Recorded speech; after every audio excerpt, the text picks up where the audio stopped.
সড়কের পাশে উল্টে পড়ে আছে বাস। সেখান থেকে একে একে উদ্ধার করা হয় কয়েকজনের মরদেহ। আহতদের উদ্ধার করে ভর্তি করা হয় বিভিন্ন হাসপাতালে।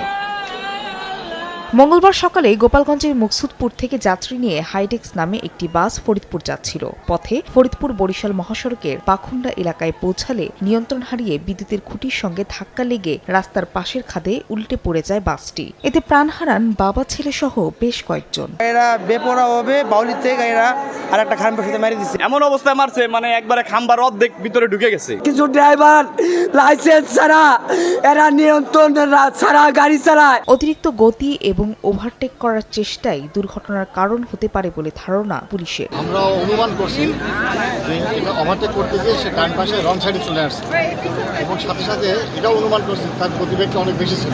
এদিকে ব্রাহ্মণবাড়িয়া সদর থেকে 4 যাত্রী নিয়ে চিনয়রে যাচ্ছিল সিএনজি চালিত অটোরিকশা। পথে সুলতানপুর এলাকায় বিপরীত দিক থেকে আসা একটি কাভার্ড ভ্যান চাপা দিলে দুমড়ে মুচড়ে যায় সিএনজি অটোরিকশাটি। নিহত হন তানভীর ও রফিকুল নামে 2 যাত্রী। এ সময় আহত হন সিএনজি অটোরিকশার আরও 2 যাত্রী। গাড়ি যা ছিল ডিস্ট্রিক্ট যা ছিল ওই ডিস্ট্রিক্ট একটু মোরসা মারছে, তাও একটু ঘাবড়াই গেছে, লাগাই দিচ্ছে। নিহত তানভীরের বাড়ি সদর উপজেলার গাছতলা মধ্যপাড়ায়, আর রফিকুল আশুগঞ্জ উপজেলার লালপুর গ্রামের বাসিন্দা ছিলেন।